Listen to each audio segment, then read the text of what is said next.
So today we saw the first official gameplay of College Football 25. It featured community favorite Bordeaux as well as Michigan running back Donovan Edwards. There was really so much to take in, and we saw a lot of features in action that they kind of had only explained previously in that gameplay deep dive. But if you're like me and you got anything from it, it's that the user stick skill is back. Me personally, I just absolutely fell in love with the ball carrier movement. All the players looked extremely fluid. Then on top of that, it seems like we're finally getting that Madden 20 juke move back. In the best way possible, it looks like we got a next gen college football game, but with the previous gen movement. If you ever go back and play Madden 25 or go back and play NCAA 14, the movement is just night and day compared to what we've been playing with on the past 5-6 years on the current gen of consoles.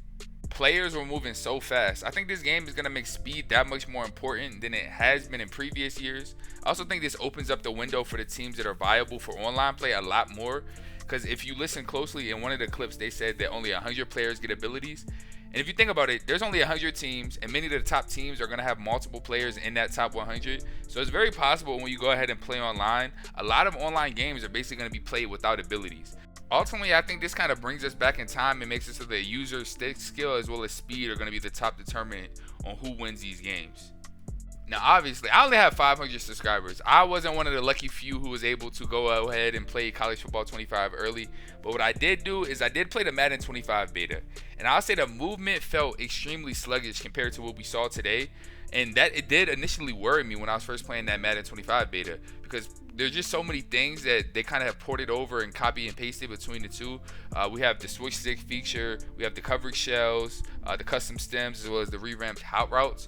So I was thinking in my head, I was like, man, I hope the College Football 25 movement is not like this. And I think watching that gameplay first look today, I pretty much got confirmation that is not the case. I know it's built on the same engine. I think it's the Frostbite engine as Madden, but everything just looks so much different. The physics of this game made sense. Players were jumping, getting tackled, and their bodies were actually moving how they should be moving in real life, which just honestly just a complete breath of fresh air. Tackles looked like they were actually based upon how big players were, player ratings, and it was less about the same 8 animations that it feels like we've gotten in Madden over the past half decade or so.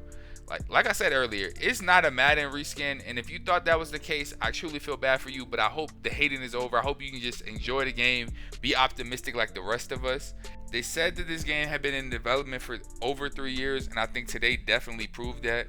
But when it comes to the other aspects of the trailer, I really like seeing the wear and tear feature in action. We got a little bit of clarity of how it will work, because I know a lot of people were wondering, like, oh, what if I'm playing online, just a one-off game? How is wear and tear gonna affect me?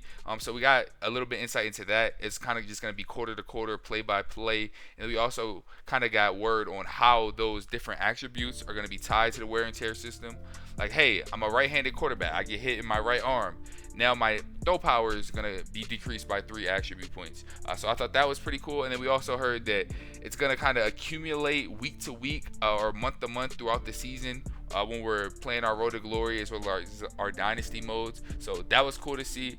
I think the passing was also beautiful. A lot of people aren't really talking about this, but this clip here where Bordeaux was able to hit his Texas receiver deep down the left sideline over top of the DB, I can tell you pretty much with 100% certainty that in Madden, this would have been either picked off or swatted. It's like they have like jetpacks on the bottom of their feet. But aside from that, I'm super excited too that I did see a tweet from Scott O'Gallagher here, who I believe is a dev, part of the Madden community. But you can turn on and off this new passing feature. So you can go back to the classic, and then you can also go over to freeform. So if you kind of grew a liking to freeform, I know I did personally. Freeform definitely opened up the game on Madden. You can port that over to College Football 25 and play with freeform on here, which was something I was kind of wondering about. I was like, oh, are they just not going to do any type of freeforming? So it's cool to see that we will have freeform College Football 25 as well. Me personally, I obviously haven't decided what passing settings I'm going to be using, because I did really grow a liking to freeform. But if we're able to kind of just layer the ball over defenders, then with strictly the left stick, I think that's going to be a lot better than freeform, because you don't have to be as accurate with it. At least what I can see from this gameplay today. So we'll definitely have to wait and see. I wonder what the meta will be when it comes to that stuff.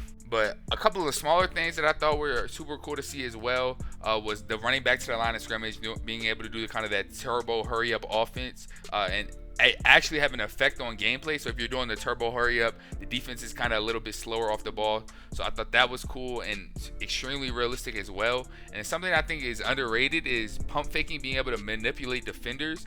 I think in Madden you kind of needed that sleight of hand ability, and it also wasn't very realistic. But if I'm able to, pump fake on a smash concept, pump fake to the flat, bring down that cover two corner, and then hit a corner route behind that corner, man, I just think that's great for the game, and it'll also open up kind of what schemes are more viable as well.